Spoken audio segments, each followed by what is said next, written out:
Hola, soy Raúl Jeremías Soriano Gómez y te invito a escuchar esta explicación. Tercer domingo de Pascua. Evangelio según San Juan capítulo 21 del 1 al 19. En aquel tiempo Jesús se le apareció otra vez a los discípulos junto al lago de Tiberíades. Se le apareció de esta manera. Estaban juntos Simón Pedro, Tomás, llamado el gemelo, Natanael, el de Caná de Galilea, los hijos de Zebedeo y otros dos discípulos. Simón Pedro les dijo: voy a pescar. Ellos le respondieron: también nosotros vamos contigo. Salieron y se embarcaron, pero aquella noche no pescaron nada. Estaba amaneciendo cuando Jesús apareció en la orilla, pero los discípulos no lo reconocieron. Jesús les dijo: muchachos, ¿han pescado algo? Ellos contestaron: no. Entonces él les dijo: echen la red a la derecha de la barca y encontrarán peces. Así lo hicieron, y luego ya no podían jalar la red por tantos pescados. Entonces el discípulo a quien amaba Jesús le dijo a Pedro: es el Señor. Tan pronto como Simón Pedro oyó decir que era el Señor, se anudó a la cintura la túnica, pues se la había quitado, y se tiró al agua. Los otros discípulos llegaron en la barca arrastrando la red con los pescados, pues no distaban de tierra más de 100 metros. Tan pronto como saltaron a tierra, vieron unas brasas y sobre ellas un pescado y pan. Jesús les dijo: traigan algunos pescados de los que acaban de pescar. Entonces Simón Pedro subió a la barca y arrastró hasta la orilla la red repleta de pescados grandes. Eran 153, y a pesar de que eran tantos, no se rompió la red. Luego les dijo Jesús: vengan a almorzar. Y ninguno de los discípulos se atrevía a preguntarle: ¿quién eres? Porque ya sabían que era el Señor. Jesús se acercó, tomó el pan y se lo dio, y también el pescado. Esta fue la tercera vez que Jesús se apareció a sus discípulos después de resucitar de entre los muertos. Después de almorzar, les preguntó Jesús a Simón Pedro: Simón, hijo de Juan, ¿me amas más que a estos?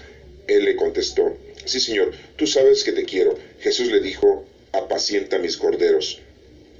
Por segunda vez le preguntó Simón, hijo de Juan: ¿me amas? Él le respondió: sí, Señor, tú sabes que te quiero. Jesús le dijo: pastorea mis ovejas. Por tercera vez le preguntó Simón, hijo de Juan: ¿me quieres? Pedro se entristeció de que Jesús le hubiera preguntado por tercera vez si lo quería, y le contestó: Señor, tú lo sabes todo, tú bien sabes que te quiero. Jesús le dijo: apacienta mis ovejas. Yo te aseguro que cuando eras joven, tú mismo te ceñías la ropa e ibas a donde querías, pero cuando seas viejo, extenderás los brazos y otro te ceñirá y te llevará a donde no quieras. Esto se lo dijo para indicarle con qué género de muerte habría de glorificar a Dios. Después le dijo: sígueme. Esta es palabra de Dios. Honor y gloria a ti, Señor Jesús. La primera lectura es del libro de los Hechos de los Apóstoles, capítulo 5, del 27 al 32 y del 40 al 41. En aquellos días, el sumo sacerdote reprendió a los apóstoles y les dijo: les hemos prohibido enseñar en nombre de ese Jesús. Sin embargo, ustedes han llenado a Jerusalén con sus enseñanzas y quieren hacernos responsables de la sangre de ese hombre. Pedro y los otros apóstoles replicaron: primero hay que obedecer a Dios y luego a los hombres. El Dios de nuestros padres resucitó a Jesús, a quien ustedes dieron muerte colgándolo de la cruz. La mano de Dios lo exaltó y lo ha hecho jefe y salvador para dar a Israel la gracia de la conversión y el perdón de los pecados. Nosotros somos testigos de todo esto, y también lo es el Espíritu Santo, que Dios ha dado a los que le obedecen. Los miembros del Sanedrín mandaron azotar a los apóstoles, les prohibieron hablar en nombre de Jesús y los soltaron. Ellos se retiraron del Sanedrín, felices de haber padecido aquellos ultrajes por el nombre de Jesús. Esta es palabra de Dios. Te alabamos, Señor.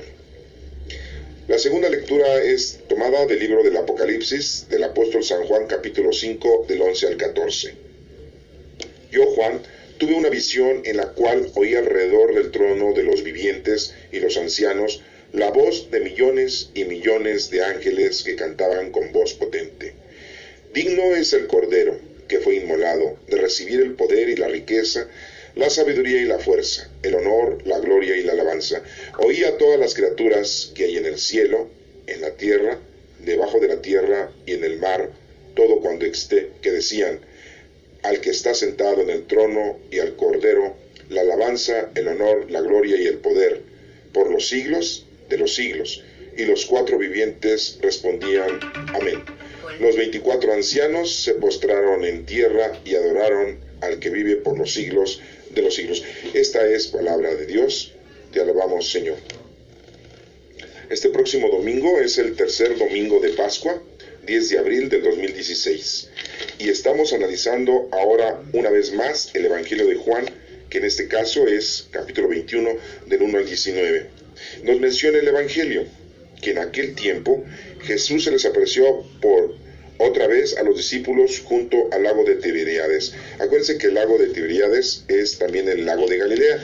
Tiberio le puso su nombre, un gobernador romano, tiempo después, pero en realidad nosotros sabemos que es el mar de Galilea, que está al lado este de Jerusalén.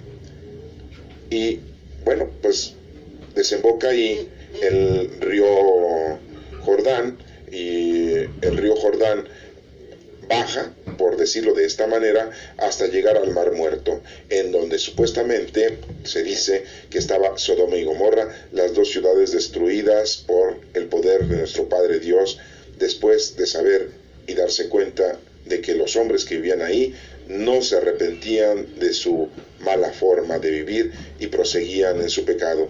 Y fueron destruidas esas 2 ciudades, en las que recordemos que Lot vivía ahí con su esposa y sus 2 hijas, y fueron mandados unos ángeles para que se salvaran Lot, su mujer y sus 2 hijas, y solamente les dio una indicación, que caminaran alejándose de las ciudades, pero sin voltear a ver la manifestación del poder de destrucción de nuestro Padre Dios. Y sabemos, según la historia se nos cuenta ahí en el libro de Génesis, que la mujer de Lot voltea para ver la destrucción, porque era una destrucción muy potentosa, con mucho ruido, con mucha iluminación, y la mujer le da mucha curiosidad, voltea y se convierte en una estatua de sal. Bueno, pero quiero hacerles ver que este mar de Galilea pues es llamado el mar de Tiberíades por ese gobernador romano que era Tiberio César, que le puso su nombre, porque ahí construyó a las orillas del mar de Galilea pues un pequeño palacio para él. Hagan de cuenta ahorita que alguien construye a las orillas de la playa de Cancún, de la playa de Acapulco, de Zihuatanejo, una gran mansión. Así vemos como algunos artistas, algunos gobernadores, pues construyen sus residencias. Pues Tiberio César construyó al lado, y por eso le decía el lago de Tiberíades. Bueno, pero también nos menciona aquí que Jesús se les apareció otra vez a los discípulos. Vemos cómo entonces se les está apareciendo constantemente. Lo vimos en el primer domingo, el primer día de la semana de los judíos, que para nosotros pues es el último día, el domingo, pero para ellos es el primer día, el día de la resurrección, y es cuando nuestro Señor Jesucristo resucita y se les aparece a los discípulos que estaban encerrados por miedo a sus compatriotas, que los fueran a apresar y también se los llevaran a Pilato para que también los condenara a muerte. Estaban ahí escondidos y Jesucristo se apareció a ellos, en medio de ellos, y recuerden que no estaba Tomás. Esa fue una aparición que tuvo Jesucristo con los discípulos. Después, 8 días, se vuelve a aparecer, pero ya estaba Tomás. Es lo que vimos hace 8 días en la lectura anterior, en donde Tomás pues ya se encuentra con los discípulos una vez más, y le habían dicho que Jesús había resucitado. Y él dijo, pues no creo, hasta no ver, no creer, hasta no tocar, no creeré. Y Jesucristo se aparece, y ahí es en donde Jesucristo le dice, dichoso el que cree sin haber visto. Y tú pues crees por haber visto, pero tócame. Y empezó a tocarlo, se dio cuenta de sus hoyos que tenía en las manos, de su hoyo en el costado, y metió su mano, y entonces se dio cuenta Tomás y creyó. Es la segunda vez que pues Tomás está presente y Jesucristo se les aparece. Y aquí vemos otra ocasión más, 8 días después, vemos que Jesucristo se aparece a los discípulos. Y bueno, pues estamos viendo que Tomás es una personalidad muy importante. Se le apareció de esta manera. nos menciona la lectura. Estaban juntos Simón Pedro. Bueno, Simón Pedro sabemos que su nombre verdadero era Simón. Jesucristo le puso Pedro porque Pedro significa piedra y es la primera piedra de la iglesia, y sabemos que Simón Pedro después pasó a formar parte de nuestro primer papa, de nuestro primer pastor, ya que Jesús, vemos en esta lectura, que lo deja como líder, como dirigente, como guía espiritual de los demás discípulos, y no le cambia el nombre, más bien le pone un nombre más con el significado de ser una piedra, de piedra angular. Se llamaba Simón, era pescador de peces, lógico, ¿verdad? Bueno, Simón Pedro estaba ahí. Después nos dice aquí la lectura que estaba Tomás, llamado el gemelo, porque se dice que tenía un gemelo. Ahora, debemos de recordar también que Tomás le decían el dídimo o el mellizo, son sinónimos, pero que también su nombre, tenía un nombre que se llamaba Judas, o sea, era Tomás Judas. Nunca se le llamó Judas, siempre se le llamó Tomás o el dídimo, el gemelo, pero Tomás era el apodo, ¿sí? No era su nombre, era su apodo, porque su verdadero nombre era Judas. Pero para no confundirlo con Judas Tadeo, otro primo de nuestro Señor Jesucristo, y no confundirlo con Judas Iscariote, pues se le quedó y se ha mencionado siempre al discípulo como Tomás, pero en realidad su nombre verdadero era Judas. Ese era Tomás, su apodo, ¿sí? Que bueno, no tiene aquí caso ahorita decirles o hacerles notar de dónde salió el apodo a Tomás, aunque quiero también informarles que muchos se dice en libros contemporáneos que Tomás se parecía mucho a nuestro Señor Jesucristo, quizá en su estatura, en su barba, su bigote, en su cabello, en algunas facciones. ¿Por qué? Pues porque también Tomás era primo de nuestro Señor Jesucristo. Claro, por parte de José, el papá de nuestro Señor Jesucristo, el carpintero. Sí, y quiero ahondar de que pues Tomás predicó en la India y ahí murió, asesinado más o menos en el año 72 de nuestra era. Cumplió con su predicación y murió dando la vida por la palabra de nuestro Señor. Que ojalá y nosotros hiciéramos lo mismo, y en la actualidad pues no nos matan por predicar, no nos asesinan por llevar la palabra de Dios a los demás.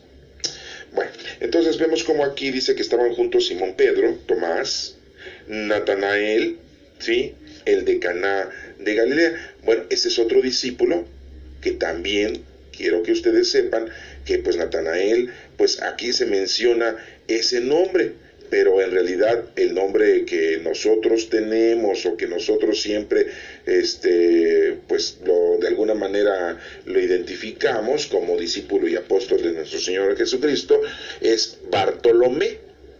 Si ustedes dan una redacción de los 12 nombres de los discípulos, pues uno de los nombres de los discípulos se llama Bartolomé. Natanael, que también predica en la India, ¿sí? Y bueno, pero pues este apóstol, este discípulo, se fue a predicar también en otras partes, en lo que ahora es en la parte de Armenia, y ahí murió asesinado, pero desgraciadamente tuvo una muerte horripilante. ¿Por qué? Porque fue desollado. Imagínense, desollado vivo. Increíble, ¿verdad? Pero bueno, todo era por la predicación de la palabra de nuestro Señor Jesucristo. Los primeros discípulos sí dieron la vida por el Evangelio de una manera total. En cambio nosotros en la actualidad, pues no hacemos eso. O sea, y si predicamos, lo predicamos cuando tenemos tiempo, cuando nos da ganas, cuando no tenemos otra cosa que hacer, o muchas veces pues no lo hacemos plenamente y completamente. Decimos las cosas a medias o hacemos las cosas a la ligera. Bueno, entonces vemos como aquí también se menciona a Natanael. No menciona aquí el Evangelio que sea Bartolomé, pero bueno, ya se los estoy comunicando para que sepan ustedes que era de Caná de Galilea, porque todos los discípulos eran de Galilea, dicen que todos excepto Judas Iscariote, que era de la ciudad de Iscariote. Bueno, también nos menciona aquí que estaban los hijos de Zebedeo, pues ya sabemos quiénes son los hijos de Zebedeo, del señor Zebedeo. Los hijos del señor Zebedeo, pero era Santiago, el llamado el mayor, y Juan. el del Evangelio, este que nos está escribiendo este Evangelio. Y estos dos personajes, muchacho Juan y Santiago, también algo joven, se dedicaban a arreglar las redes de los pescadores. Sí, no nos menciona que eran pescadores, pero sí nos menciona que arreglaban las redes de los pescadores. Sí, era un oficio el arreglar las redes. Pues cobraban por arreglarlas o por hacer las redes, las vendían, ¿verdad? Y por eso conocían perfectamente a Simón, Pedro y Andrés. Recordemos que esos cuatro discípulos pues son muy importantes porque pues se conocen, han convivido y de alguna manera pues tienen mucha similitud en su andanza o en su trabajo. Bueno, después nos menciona la escritura, Simón Pedro les dijo, voy a pescar.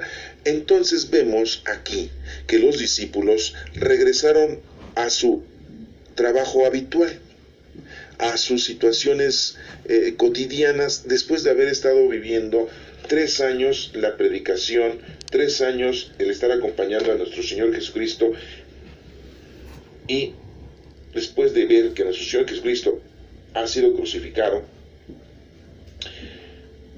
pues regresan ellos a sus hábitos, a sus trabajos normales. Eso me llama mucho la atención porque entonces nos estamos dando cuenta que la apreciación que tenían ellos era todavía muy humana. ¿Qué les faltaba? Les hago ahorita la pregunta a ustedes. ¿Qué creen que les faltaba para que ya plenamente se dedicaran a las cosas del Señor como lo hacen los presbíteros, los pastores, los sacerdotes? ¿Qué les necesitaba? ¿Qué necesitaban ellos para ya dejar su vida terrenal y mundana, que era muy sana? Porque el trabajar es muy sano, el estudiar es muy sano, el hacer un oficio es muy sano, pero ellos se tenían que dedicar ya a otro tipo de trabajo, que era a la predicación, a llevar el mensaje a los demás, el evangelio, la doctrina, lo que habían aprendido de Jesucristo. ¿Qué necesitaban para abandonar su vida normal? No la pudieron abandonar estando con Jesucristo durante 3 años. Nos damos cuenta que aquí regresaron a su trabajo habitual. Las necesidades corporales y normales de un ser humano, el tener que trabajar para obtener dinero para poder comprar tus necesidades, lo básico, casa, vestido y sustento. Pero ¿qué les necesitaban? ¿Ya lo tienen ustedes? Claro, necesitaban el poder y la fuerza del Espíritu Santo, y que ya pronto iba a llegar. Cuando llegó el Espíritu Santo, 50 días después de la resurrección de nuestro Señor Jesucristo, y para este entonces pues ya habían pasado casi 15 días, 15 o 16 días de este evangelio después de la resurrección de nuestro Señor. O sea, que ya les faltaba poquito, les faltaba como aproximadamente un mes de los actuales meses que tenemos ahora, casi 35, 34 días les faltaba para que el Espíritu Santo llegara a ellos. Y bueno, pues eso es muy importante también que lo tengan ustedes y que lo tomen en cuenta. Dice aquí que Pedro les dice, voy a pescar. Ellos le respondieron, también nosotros vamos contigo. ¿Sí? O sea, pues los hijos de Zebedeo estaba ahí, Bartolomé estaba ahí, Tomás estaba ahí, ¿sí? Y bueno, y dice aquí otros 2 discípulos, pero no nos dice los nombres. Bueno, ¿y los otros dónde andaban? Pues también se regresaron a sus lugares. A lo mejor Mateo se regresó para ver si podía seguir trabajando de contador, ¿verdad? De recaudador de impuestos. ¿Sí? Los otros parientes de nuestro Señor Jesucristo, Santiago el menor y Judas Tadeo, pues a lo mejor se regresaron a ver a sus familiares y no se encontraban aquí. Ya mencioné 3. ¿Sí? Podemos también decir que Judas Iscariote pues también regresó a otro lado. Pues no, porque ya sabemos que Judas Iscariote se había tratado de matar ahorcando y pues murió en el accidente de ese incidente de romperse la rama, ¿sí? y murió no ahorcado. Entonces ya no estaba presente. ¿Sí? Se dan cuenta de todo este análisis que estamos haciendo ahorita para que lo tengan ustedes bien pleno. Había otro discípulo que se llamaba Simón, ¿sí? Y tampoco se encontraba aquí, posiblemente, porque pues nos menciona que había otros 2 discípulos, ¿verdad? Si estamos hablando de esos 2 discípulos y los 2 hijos de Zebedeo son 4, Simón Pedro 5, Tomás 6 y Bartolomé 7. Los otros 3 que les conté, Santiago menor, Judas y Santiago menor, Judas y Mateo, pues serían 10, Judas Iscariote el muerto, 11 y Simón 12, ¿verdad? Pero aquí no nos menciona esos otros dos discípulos, dice que estaban ahí. ¿Quiénes serían? No lo sabemos porque no nos lo menciona, posiblemente después lo podremos saber según la lectura. Continuamos analizando, ¿sí? Salieron y se embarcaron, pero aquella noche no pescaron nada. Esto nos da un mensaje que nosotros en la oscuridad, si estamos lejos del Señor, no vamos a poder lograr nada. La oscuridad significa ausencia de Dios. Si no estamos con Dios, no vamos a pescar nada, no vamos a lograr nada. Cuando llevamos la palabra de Dios y prediquemos la doctrina, debemos de estar en nombre de nuestro Señor, por medio de nuestro Señor Jesucristo, con la fuerza y el poder del Espíritu Santo. De lo contrario, no vas a pescar nada, no vas a elaborar nada, no vas a lograr nada. Y así salieron y embarcaron, pero aquella noche no pescaron nada. Estaban amaneciendo cuando Jesús apareció en la orilla. O sea, amaneciendo quiere decir cuando empieza la luz. La luz es Dios. Cuando estás con el Señor, pues entonces ahí está Cristo. Recuerda que dijo Jesucristo, donde hay dos o más reunidos en mi nombre, yo estoy en medio de ustedes, como pasó cuando estaban encerrados por miedo a sus compatriotas los judíos.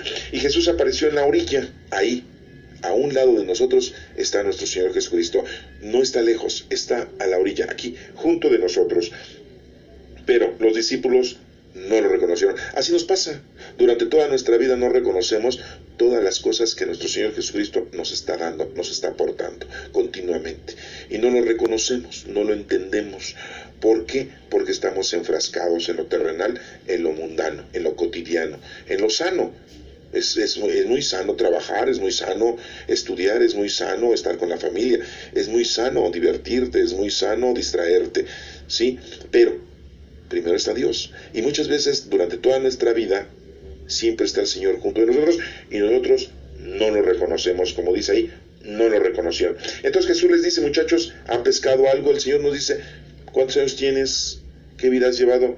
¿Qué has hecho? ¿Qué has hecho en tu vida? ¿Has pescado algo? ¿Tienes algo que ofrecerle a nuestro Padre Dios durante toda tu vida? ¿Has hecho algo? Y pues nos quedamos con las manos vacías porque no tenemos nada, ¿sí? Ellos le contestaron, no. Entonces Él les dijo, echen la red a la derecha de la barca. Jesús da indicaciones, y la indicación es que eches la red a la derecha de la barca. La barca es la iglesia. Del lado derecho es que haga las cosas correctamente, derecho, con la derecha. Quiere decir justamente, ¿sí? Apegado a las cosas de Dios, a un lado de la iglesia, y encontraréis peces. Entonces el Señor es quien nos va a decir cómo podemos llegar a nuestros hermanos, al prójimo. No lo vas a elegir tú, ni tú te vas a hacer unos planes. El Señor te va poniendo en el camino de tu vida a quienes tú vas a evangelizar, adoctrinar, ayudar, aconsejar, hacer las obras de caridad espirituales y corporales. Por eso dice, ¿sí? Echen la red a la derecha y encontrarán peces. Así lo hicieron y luego ya no podían jalar red. Si nosotros hacemos lo que el Señor nos dice, podemos ayudar a mucha gente. Pero si tú crees que lo vas a hacer tú con tus propias fuerzas, pues estás equivocado. No vas a lograr nada. Y aquí nos menciona que no podían jalar la red por tantos pescados. Entonces el discípulo a quien amaba a Jesús le dijo, aquí me asombra mucho que Juan siempre diga, pues que lo amaba a él mucho. Yo digo que Jesucristo amaba a todos. Juan aquí pues no se menciona a él como diciendo, yo, Juan, me quería mucho el Señor. Yo creo que todos nos sentimos amados por nuestro Padre Dios, por nuestro Señor Jesucristo, por el Espíritu Santo, y que de alguna manera no nos sentimos más amados que otros. El Señor ama a todos, nos quiere a todos, y pues aquí vemos cómo Juan de alguna manera pues lo expresa emotivamente. No lo tomemos como si fuera soberbio, no lo tomemos como si fuera presumido. Vamos a tomarlo como que es un personaje, es un discípulo joven, porque recuerden que a lo mejor cuando conoció a Jesucristo tenía 12 años o 14 años, y a esta época pues ya tenía 3 años después, pues eran 17 años si acaso, sin un poco menos. Entonces era verdaderamente un joven, un adolescente empezando su madurez. Pues veámoslo que Juan lo está diciendo de una forma agradable, de una forma no de presunción, sino de mucha motivación para él, ya que pues se sentía muy agraciado de ser un discípulo de nuestro Señor y de ser amado por nuestro Señor Jesucristo. Por eso dice, pues el discípulo que amaba al Señor, ¿sí? Bueno, dice aquí, discípulo a quien amaba a Jesús le dijo, a Pedro, ¿es el Señor? Tan pronto como Simón Pedro oyó decir que era el Señor, se anudó a la cintura la túnica, pues se la había quitado, y se tiró al agua. Esto de que se anude a la cintura la túnica, recuerden que la túnica es nuestra personalidad, pues se la había quitado. Pues a veces nosotros nos quitamos nuestra personalidad, ¿sí? Sí, nos debemos de quitar nuestra personalidad, nuestra vestimenta, nuestra vida pasada, ceñirle nuestra cintura, pero ir al encuentro del Señor, hacer una conversión, un arrepentimiento y acercarnos al Señor. Eso es lo que debemos hacer, eso es ceñirte la túnica de tu vida en la cintura y acercarte al Señor, correr hacia nuestro Señor para estar con Él siempre y estar unido a Él. Entonces aquí dice que se tiró al agua, ¿sí? No le importó. Los otros discípulos llegaron en la barca, quiere decir que Pedro, siendo el dirigente, el pastor, el primer papa, es el que está en contacto, el que debe de estar en contacto con nuestro Señor Jesucristo. Por eso el vicario de Cristo en la actualidad pues es el papa actual. En la actualidad tenemos al padre Francisco, el papa allá, que vive allá en el Vaticano, allá en Roma. Ustedes saben quién es. Bueno, pues, y todos los demás pues están en la barca, todos los demás están en la iglesia, que son todos los obispos, los cardenales, así como estaban estos discípulos. Recuerden que no estaban todos, uno ya se había muerto y todavía hacía falta ahí por ahí algunos 3 o 4, ¿verdad? Llegaron arrastrando la red con los pescados, pues no distaban de tierra más de 100 metros. Sí, no estaban muy retirados de la orilla. Esto nos quiere dar a entender de que no está muy lejos el que nosotros podamos hacer la labor, el trabajo, las obras de caridad que el Señor nos está pidiendo que hagamos para los demás. Estamos muy cerca. No está lejos, no está difícil, no está complicado. Si estamos con el Señor, las cosas se nos facilitan. Dice aquí, a 100 metros. Un 100, ¿sí? Es muy importante. El número 100 es, siempre decimos el 100%, no es el 90%, no es el 80%, es el 100%, el 100%. En la actualidad hay jóvenes que dicen, hay que estar al 100%, o sea, quiere decir pleno, completo, ¿sí? Bien. Eso es decir al 100%. Tan pronto como saltaron a tierra, vieron unas brasas y sobre ellas un pescado y pan. Bajan de la barca, de la iglesia, y ven unas brasas y sobre ellas un pescado y pan. Jesús les dijo, traigan algunos pescados de los que acaban de pescar. Jesús les dice, pues traigan. Ya Jesucristo les había preparado ahí unas brasas, y había preparado la fogata, pues para poder calentar, asar el pescado y poder comer, ¿sí? Y también llevaba pan. La Iglesia Católica renombra a veces este evangelio haciendo alusión a la comunión, a la Eucaristía, pero en realidad es una forma doctrinal. En realidad aquí nuestro Señor Jesucristo quiere darles a entender que Él está a su servicio, que nuestro Señor Jesucristo les da de comer, les da casa, vestido y sustento. Aunque la Iglesia Católica nos diga que está haciendo una alusión a la Eucaristía, no es así, aunque se esté manejando el pan en este momento, porque también se está manejando el pescado. Y dirán ustedes, bueno, ¿por qué en la Iglesia Católica no se maneja también el pescado en la Eucaristía y nada más se maneja el pan? Por eso les digo y les hago notar que en este momento no es una alusión a la Eucaristía, sino a que el Señor nos da de comer. El Señor nos prepara todo para la vida eterna. Acuérdense que no solo de pan vive el hombre. Y aquí está preparando el pez y el pan, que es lo más importante en la vida doctrinal, en la vida cristiana. Un pez y el pan. El pan es el trabajo del hombre. El pez es dado por la naturaleza, es dado por nuestro Padre Dios, ¿sí? Y el pez, recuerden la multiplicación de los panes. ¿Cuántos panes eran? 5 panes y 2 peces. Entonces acordémonos que son los 5 días de trabajo del hombre, los 2 peces que representan el sábado y el domingo. El sábado, el séptimo día de nuestros hermanos judíos, y el séptimo, el otro pez es el séptimo día para nosotros los cristianos, que es el domingo de resurrección, que para ellos es el primer día, y para nosotros el sábado sería el 6º día, pero son los 2 peces que representan sábado y domingo. Y por eso menciona nuestro Señor Jesucristo aquí el pez y el pan. Él ya nos tiene preparada esa comida. El Señor está con nosotros y nos está sirviendo humildemente. Siendo Dios, nos sirve a nosotros. Siendo Dios, nos da de comer. Siendo Dios, nos da casa y vestido. Esa es la verdadera indicación que se está presentando en este momento cuando dice que ya les había preparado las brasas con un pescado y pan, y les dice: vayan y traigan ustedes ahora los peces que han trabajado, traigan sus obras conmigo para que comamos todos juntos en la mesa del Señor. ¿Se dan cuenta? Entonces el Señor pone, te ayuda, te da, pero también trabajando, trayendo esos peces, colaboras también, y entonces es una común unión. No es la comunión, así como decimos el sacramento, no, es una común unión de trabajo de nuestro Señor con nosotros y de nosotros para con el Señor. Y tan pronto dice aquí, entonces Simón Pedro subió a la barca y arrastró hasta la orilla la red repleta de pescados grandes. Esto quiere decir que Pedro le estaba ofreciendo al Señor su trabajo en grande escala. Eran 153, si los contaron, fíjense. Yo me pregunto, se pusieron a contar, a ver cuántos son. ¿Es muy importante eso? Pues sí, es muy importante. Dirán ustedes, bueno, ¿por qué 153? Es un número pues no muy notorio. Si fuera 40, fuera 400, si fuera 3, si fuera 7, si fuera 10, si fuera 5, pero es 153. Algunos, ¿sí?, exégetas nos mencionan, o teólogos nos mencionan, que se está refiriendo a los 150 salmos, pero aquí son 153, y nos dicen ellos, son 150 salmos que le ofrecemos al Señor en oración.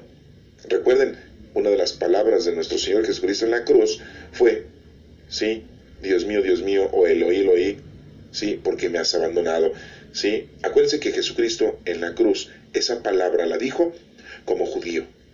Le dio esa gran importancia de amar a Dios sobre todas las cosas como judío, repitiendo el Salmo responsorial número 22. Y vemos cómo nuestro Señor Jesucristo en la cruz, ahí se menciona como un hombre judío. Recuerden que cada una de las 7 palabras, la vez pasada no se los expliqué, tiene un formato. Nuestro Señor Jesucristo, en la primera palabra, que dice: Dios mío, porque me has abandonado, está repitiendo el Salmo 22. Y eso lo está diciendo como judío. Después nos menciona la segunda palabra que dice: Padre, perdónanos porque no saben lo que hacen. Entonces ahí lo está diciendo como hijo de Dios. A ver, pongan atención, como hijo de Dios, porque está diciendo: Padre, perdónanos porque no saben lo que hacen. Porque aquí cuando llegó al mundo era el hijo de Dios.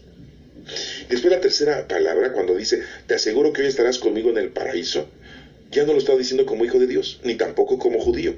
Ya lo estaba diciendo como Dios Hijo. A ver, no es lo mismo hijo de Dios que Dios Hijo. Dios Hijo lo está diciendo porque es Dios, y por eso le dice: hoy estarás conmigo en el paraíso. Le está ofreciendo no el reino, sino el paraíso total a ese ladrón que se ha arrepentido. Entonces ya vimos cómo la primera palabra la dice como judío, la segunda como hijo de Dios, y la tercera como Dios Hijo. La cuarta palabra dice: mujer, ahí tienes a tu hijo, hijo, ahí tienes a tu madre. Lo está diciendo Dios Padre por medio de boca de nuestro Señor Jesucristo con el poder del Espíritu Santo. Por eso le dice a María, mujer. Muchos se criticarían, ¿no? ¿Por qué le dice mujer si es su mamá? Pues no. Lo que pasa es que nuestro Padre Dios en ese momento se está haciendo presente y está hablando. En el número 4, que es preparación, ¿sí? Entonces, repito, la primera es como judío, la segunda es como hijo de Dios, la tercera es como Dios Hijo, y la cuarta habla nuestro Padre Dios. La quinta dice: tengo sed. Entonces ahí está hablando como un hombre común y corriente que ha nacido, el verbo hecho carne, y por eso dice: tengo sed. Ya les expliqué en otra ocasión en la lectura de las 7 palabras el por qué tiene sed nuestro Señor Jesucristo. No se los voy a repetir ahorita, pero nada más les menciono que nuestro Señor Jesucristo lo dijo: tengo sed como hombre. En la sexta palabra dice: Padre, en tus manos encomiendo mi espíritu. Entonces nuestro Señor Jesucristo, con la fuerza del Espíritu Santo, se hace manifiesto el poder del Espíritu Santo y se encomienda a nuestro Padre Dios con la fuerza del Espíritu Santo. Se hace presente la fuerza del Espíritu Santo, ¿sí? Y después, la última palabra dice: todo está consumado, todo está cumplido. ¿Y quién puede decir que todo está consumado y todo está cumplido? Pues solamente Dios. Y Dios son las tres divinas personas: Dios Padre, Dios Hijo y Dios Espíritu Santo, o sea, la Santísima Trinidad. Entonces, las 7 palabras, que ya las hemos analizado en otra lectura, vemos que hay 7 situaciones distintas. La primera habla como judío Jesucristo, la segunda habla Jesucristo como Hijo de Dios, la tercera habla como Dios Hijo, la cuarta Dios Padre habla por medio de la boca de nuestro Señor Jesucristo, la quinta habla Jesucristo como un hombre, el verbo hecho carne, la sexta habla el Espíritu Santo, se encomienda con la fuerza del Espíritu Santo, y la séptima habla la Santísima Trinidad, que es el único que puede decir que todo está consumado. ¿Por qué les digo esto? Por lo de los salmos, que son 153, y que los exégetas y los teólogos nos dicen: es que está hablando los 150 salmos y los 3 que es la Santísima Trinidad, el Padre, el Hijo y el Espíritu Santo. Por eso nos menciona que eran 153 peces, la representación de los peces, el Padre, el Hijo y el Espíritu Santo, y los 150 salmos, que es la oración. Eso nos dicen los exégetas. Eso nos dicen los teólogos, los estudiosos, con respecto el por qué el número 153. Ya muy doctrinalmente en la actualidad, los católicos dicen: es que está hablando de los 150 porque está hablando del Santo Rosario, ¿sí? ¿Cuántas Aves Marías tiene el Rosario cuando lo rezan? Pues 50, ¿no? Cuando estás haciendo en la mañana, no sé, los gozosos, ¿no? Y después los dolorosos, otros 50. Y los gloriosos, otros 50. Y dice: son 150. Eso decía la Iglesia Católica antes. Pero cuando Juan Pablo II dijo que teníamos que rezar también los luminosos, pues ya se juntaron otros 50. Entonces ya no son 150, ya son 200. Pero anteriormente, cuando se explicaba esta lectura, los católicos doctrinalmente decían: es que está hablando de los 150, ¿sí?, Aves Marías, o el misterio del Rosario. Ellos le quisieron también adaptar, ¿no? 150. ¿Y por qué 3? Porque se rezan 3 Aves Marías. ¿Se acuerdan de esto? Los que saben rezar el Rosario, los que sabemos rezar el Rosario, pues rezamos 3 Aves Marías, ¿no?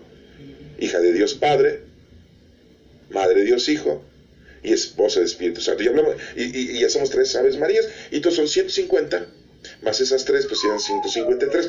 Pero recuerden que rezar el Rosario no solamente son rezarlo, los misterios gozosos. Tiene que rezar uno los gozosos, los dolorosos y los gloriosos. Mucha gente acostumbra nada más a rezar los gozosos, que porque es lunes, dolorosos porque es martes, y gloriosos porque es miércoles, ¿no? Y el jueves los luminosos. Y ya le ponen un día, le ponen una hora, le ponen una fecha, y lo hacen como se les da la gana. Eso es doctrinalmente. Pero, como les vuelvo a mencionar, en la actualidad, pues ya se destruyó ese mensaje que se podía identificar con respecto al Rosario y respecto a estos 153, porque ya no cabe. Ya Juan Pablo II pues puso otros 50 Aves Marías con el Rosario luminoso, y entonces pues ya serían 200.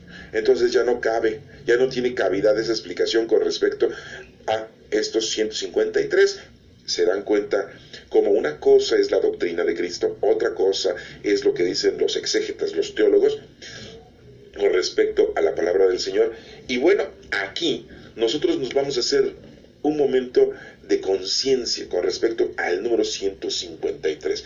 Yo les pregunto a ustedes, ¿se dan cuenta de que se pusieron a contar los peces? ¿Cómo para qué? Como para decirle al Señor: oye, pues 153 peces. ¿Y como para qué? Para decirle, pues hacían falta más, ¿sí? O pues son poquitos, o ahora son muchos, porque la red, a lo mejor la red nada más era como para 100 peces, y agarraron un 53% más. Esto quiere decir también, teológicamente, que nosotros debemos de pasarnos de la lanza, pasarnos de la nota, pasarnos de la cantidad, no hacer especulaciones. Debemos de hacer nuestras obras de caridad a todos, sin hacer excepción de personas. Pueden ser 150 porque tiene una nota muy importante el 150, o puede ser más. Muchas veces nosotros nos quedamos con los números que tienen un significado importante teológico. Y decimos, pues es el número 7, el número 10, el número 5, el número 3, el número 2, el número 1. Sí, pues aquí el Señor está rompiendo todo paradigma. Son 153. Quieras tú adjuntarle o hacer la confrontación con los salmos, pues son más que los salmos, es más todavía.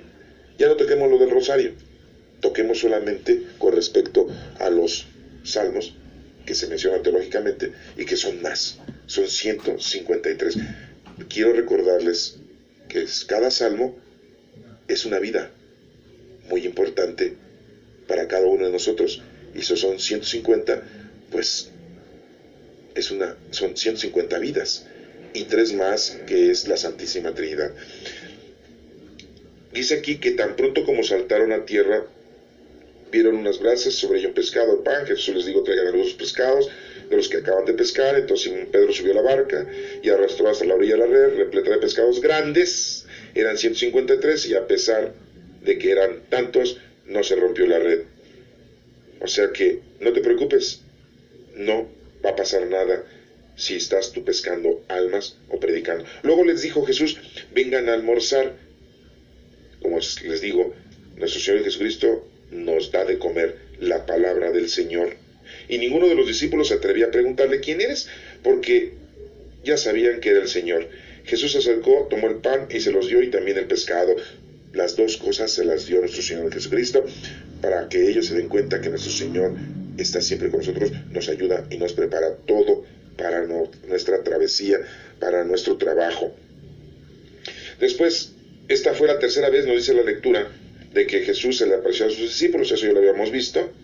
Después de resucitar entre los muertos, después de almorzar, le pregunta Jesús a Pedro, después de almorzar, después de haber hecho este trabajo, después de haber llevado a cabo la caridad de nuestro Señor Jesucristo a sus discípulos, los que estaban allí, le hace es enfático con Pedro, y le dice a Simón Pedro, hijo de Juan. Le dice que es hijo de Juan para que se acuerde de qué descendencia viene, de dónde viene. ¿De dónde venimos nosotros? Venimos de Dios, y hay que regresar de Dios. Con Él hay que regresar.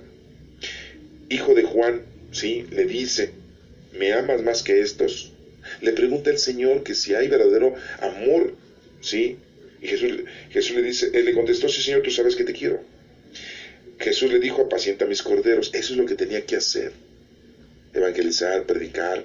Por eso estaba recibiendo la dirección de ser el primer papa, el pastor principal.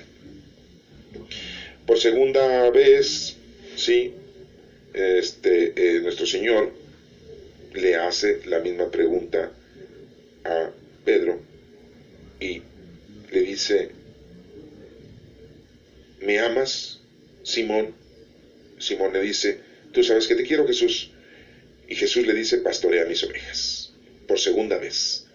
Y ahora por tercera vez le pregunta a Simón, hijo de Juan, ¿me quieres? Le repite que es hijo de Juan, descendiente de también judíos, hebreos. Y le dice, ¿me amas? Y entonces, Señor, tú sabes todo, tú bien sabes que te quiero. Jesús le dijo, apacienta mis ovejas. Yo te aseguro que cuando eras joven, tú mismo te ceñías la ropa e ibas a donde querías. Cuando es uno joven, hace uno lo que quiere. Pero cuando está uno grande, ya no. Y le dice aquí a Pedro eso, para que se dé cuenta, ¿sí? Esto se lo dijo. Otro te ceñirá, dice, cuando estés viejo, extenderás los brazos y otro te ceñirá y te llevará donde no quieras. Esto dice la lectura que se lo dice a Pedro, para que se dé cuenta de qué manera tenía que glorificar con su muerte a nuestro Señor, a nuestro Padre Dios. Y después le dice, sígueme, ya deja de estar trabajando, deja de estar laborando en las cosas terrenales y mundanas, porque tú ya no debes de continuar con una vida terrenal y corporal. Ahora te he escogido para que tú lleves la palabra de Dios a los demás y nada más te dediques a eso. Por eso, ese es uno de los puntos por los cuales los sacerdotes han optado a ser célibes y no casarse, para no tener otras distracciones, no tener otras preocupaciones y nada más dedicarse a la palabra del Señor. Pero bien claro le está diciendo a Pedro, que se tiene que retirar de las cosas mundanas y terrenales, por eso le dice que se lo ama. ¿Y cuántos presbíteros y sacerdotes en la actualidad, pues eso no lo hacen? Se dedican a la política, se dedican al poder, se dedican a la riqueza, se dedican a sustentar a sus familias, se dedican a sus gozos, a sus deseos, a sus gustos. Muy pocos son los que verdaderamente se dedican a pastorear las ovejas, a apacentar las ovejas. Pero la mayoría, desgraciadamente, les estoy hablando este día 10 de abril de 2016, desgraciadamente hay muchos que se dedican a lo mundano y terrenal, y son los pastores, y son los presbíteros, son los sacerdotes. Entonces, hay algunos que sí están cumpliendo, que bueno, alabado sea el Señor, y bien por ellos, porque están cumpliendo en pastorear las ovejas. Veamos pues ahora rapidísimamente los Hechos de los Apóstoles, capítulo 5, del 7 al 32 y del 40 al 41. Y fíjese lo que dice aquí. En aquellos días el sumo sacerdote reprendió a los apóstoles y les dijo: les hemos prohibido enseñar en el nombre de Jesús. Sin embargo, ustedes han llenado a Jerusalén con sus enseñanzas y quieren hacernos responsables de la sangre de ese hombre. Pedro y los otros apóstoles replicaron: primero hay que obedecer a Dios y luego a los hombres. Muy claramente lo está diciendo Pedro. Fíjense cómo se aprendió. Entonces se puso a predicar, se puso a llevar la palabra de Dios a los demás, a ayudar a los demás, no importándole lo que los sacerdotes en aquel entonces le criticaran. Y no solamente que lo criticaran, porque vemos aquí adelante que los maltrataron por estar haciendo su trabajo. Esta es una invitación para que tú, en la actualidad, lleves tu trabajo, hagas tu tarea, lleves la palabra de Dios, lleves la doctrina, lleves el evangelio y ayudes a los demás. Pase lo que pase. A veces nos critican, a veces nadie es profeta en su tierra, a veces nos ven mal, a veces, sí, hasta nos hacen daño. Y habrá gente que querrá hasta envenenarnos, matarnos, hacernos a un lado, porque tratamos de hacer la justicia. La justicia es aplicable, pero no para que tú vayas a maltratar a alguien o para que tú violentes a alguien. Recuerda, la palabra de Dios es amor y no lo debes de llevar, no lo debes tú hacer en contra del amor de Dios. Y dice aquí: el Dios de nuestros padres resucitó a Jesús, a quien ustedes dieron muerte colgándolo de la cruz. Así les dice Pedro. La mano de Dios lo exaltó y lo ha hecho jefe y salvador para dar a Israel la gracia, la conversión y el perdón de los pecados. Fíjense, se los está diciendo Pedro, judío, a los fariseos y escribas, judíos. Bien claros les está diciendo. Y en la actualidad pues no creen. Los judíos no aceptaron a Jesucristo como el Hijo de Dios, ni como su Salvador, y ellos todavía creen que lo están esperando. Pues que se sienten, ¿no? Porque pues ya llegó. Que se sienten a esperar su segunda venida. Pero ya no va a venir como Salvador, ya va a venir, pues, dicen que como juez. Yo digo que va a venir, ¿sí?, a estar con nosotros eternamente, como está ahorita, en una forma espiritual. Dice aquí Pedro: nosotros somos testigos de todo esto y también lo es el Espíritu Santo, que Dios ha dado los que lo obedecen, ¿sí?, a los que lo obedecen todo. Los miembros del Sanedrín mandaron a azotar a los apóstoles, fíjense que los mandaron a golpear. Les prohibieron hablar en nombre de Jesús y los soltaron. Pero pues ellos siguieron, ¿sí? Ellos se retiraron del Sanedrín felices de haber padecido aquellos ultrajes por nombre de nuestro Señor Jesucristo. En vez de dolerles, en vez de sentirse arrepentidos por estar predicando la palabra de Dios, por haberse sentido avergonzados, no. Ellos no se avergonzaron de la palabra de Dios, ni tampoco de los hechos que el Señor quiere que nosotros tengamos. Debemos nosotros de predicar, de llevar la palabra a los demás. Recuerden que Pedro predicó en Roma y murió en Roma, en el año 67, crucificado de cabeza. ¿Sí? Andrés, su hermano, predicó en Grecia y murió crucificado también, pero en una forma de X, Lo crucificaron no en una forma de T. ¿Sí? Bueno, pero él fue más o menos en los años 60. Y así todos los discípulos murieron. ¿Sí? Pasemos a la última lectura del Apocalipsis de Juan.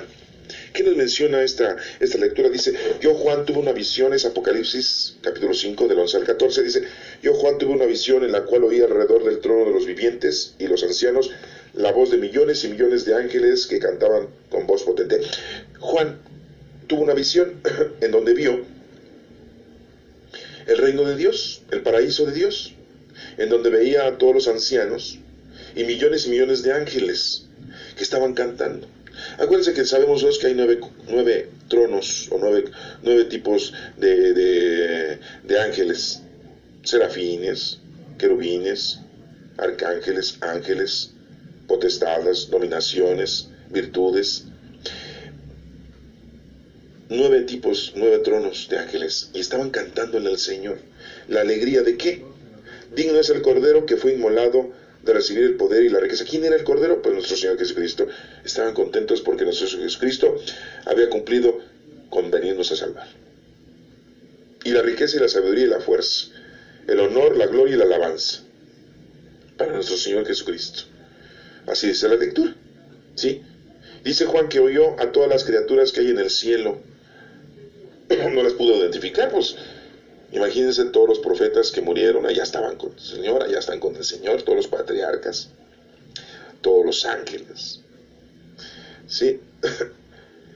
Dice, a todas las criaturas que hay en el cielo, en la tierra, a todas las criaturas en la tierra, pues a la gente que estaba haciendo oración, las veces que nosotros hacemos oración, el rosario, las horas litúrgicas, o con nuestras propias palabras, estamos alabando al Señor. Pues Juan veía todo eso, toda esa visión tenía él, de que en el cielo se adoraba a Dios, a nuestro Señor Jesucristo, y estaban contentos, y en la tierra igual. Debajo de la tierra, ¿sí? Y en el mar y en todo cuanto existe. ¿Por qué debajo de la tierra? Porque muchos piensan que debajo de la tierra es el infierno, ¿no? Debajo de la tierra, pues no está el infierno. Ustedes ahora en la actualidad ya saben que es un globo terráqueo. Debajo de la tierra es todos los demás que existen como una vida que Dios les dio en todo el universo. Es debajo de la tierra. Debajo de nosotros, ¿por qué? Porque sabemos nosotros que nosotros somos llamados hijos de Dios. Y todo lo demás pues es creación de Dios. No se nos ha dado la información de que por ahí haya otros hijos de Dios, pero bueno, puede que sea así. Pero por el momento lo único que tenemos de conocimiento escrito es que debajo de la Tierra pues hay muchas vidas, quizás en otras galaxias, en otros planetas, pero están debajo de nosotros. ¿Por qué? Porque nosotros nos hace llamar sus hijos por causa de la salvación de nuestro Señor Jesucristo. Somos herederos y coherederos de la gloria por gracia de nuestro Señor Jesucristo. Y en el mar y en todo cuanto existe, porque en el mar no solamente está hablando de un mar de agua, ¿sí? Quiere decir una inmensidad. El mar quiere decir una inmensidad, es incontable. Y en todo cuanto existe, en cualquier parte de lo que tú puedas creer que existe, pues ahí, ¿sí? Está Dios, y todo ser viviente también alaba al Señor y está contento porque nuestro Señor Jesucristo ha dado la vida por nosotros. Que decían, al que está sentado en el trono sea nuestro Señor Jesucristo y al Cordero, bueno, al que está sentado en el trono es nuestro Padre Dios y al Cordero que es nuestro Señor Jesucristo, la alabanza, sí, porque ellos saben que todo honor y toda gloria a nuestro Señor, a nuestro Padre Dios y a nuestro Señor Jesucristo, la alabanza, el honor y la gloria y el poder. Porque ellos son los que tienen el poder, tienen todo honor y toda gloria. Dice aquí por los siglos de los siglos, o sea, es infinito, es siempre, eternamente. Eso quiere decir por los siglos de los siglos. Dice aquí, y los 4 vivientes respondían amén. ¿Quiénes son los 4 vivientes? Pues los 4 jinetes del Apocalipsis. Decían, así sea. ¿Cuáles son los 4 jinetes del Apocalipsis? El hambre, la guerra, la peste, ¿sí? El hambre, la guerra, la peste y la muerte. Son los 4 jinetes del Apocalipsis. Y ellos dicen, amén. Ustedes dirán, oigan, pero ¿esos están de parte del Señor? Sí. Acuérdense que son los jinetes que están marcados aquí en el libro del Apocalipsis. Por eso le dicen jinetes del Apocalipsis, porque están cabalgando continuamente en nuestra vida. Continuamente en nuestra vida hay muerte, continuamente en nuestra vida hay hambre, continuamente en nuestra vida hay guerra, y continuamente hay peste, que son las enfermedades. Sí, eso es parte de nuestra vida. O sea, debes de aprender eso, que eso debe de estar con nosotros siempre. La guerra, sí. La peste, las enfermedades, sí. Sí. El hambre, sí. La muerte, sí. Acuérdense que nuestro Señor Jesucristo resucitó así a Lázaro, pero volvió a morir. Al hijo de Naín, pero volvió a morir. A la hija de Jairo, pero volvió a morir. Aquí la resurrección es cuando estemos con el Señor. Recuerden que todos los creyentes, los que amamos al Señor, pues nos morimos corporalmente, nuestro cuerpo se acaba, pero nuestro espíritu está con el Señor y nos dormimos en la esperanza de la resurrección. Pero es una esperanza en la que nosotros sabemos que regresamos a nuestro Padre Dios. Los 24 ancianos se postraron en tierra y adoraron al que vive por los siglos de los siglos. 24 ancianos. Podríamos decir que son los 12 profetas menores. Tenemos a Isaías, a Jeremías, a Ezequiel, a Daniel, ¿sí?, a Baruch, a Tobías. Entonces hablamos de 6 y 12, son 18. Más Abraham, Moisés, Elías, ¿sí?, Isaac, Jacob, y los otros son 5. 18 y 5, ¿sí? ¿Cuántos son? 23, nos faltaría uno, por ahí, ¿verdad?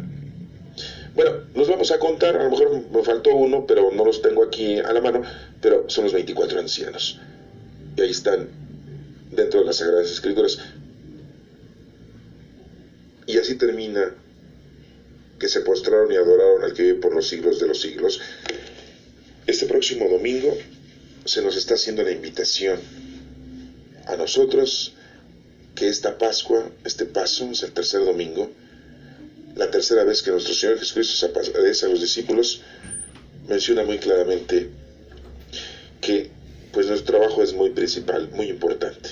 Entonces hagámoslo, procuremos estar siempre haciendo las cosas que el Señor nos manda, dejemos ya a un lado lo terrenal y lo corporal. Si eres un joven, si eres un niño, hazlo a esta temprana edad. Si ya estás adulto, pues es muy importante que ya te dediques a las cosas del Señor. Y si eres un anciano, pues ofrécele tus últimos días al Señor haciendo alguna caridad a los hermanos. Que Dios los bendiga.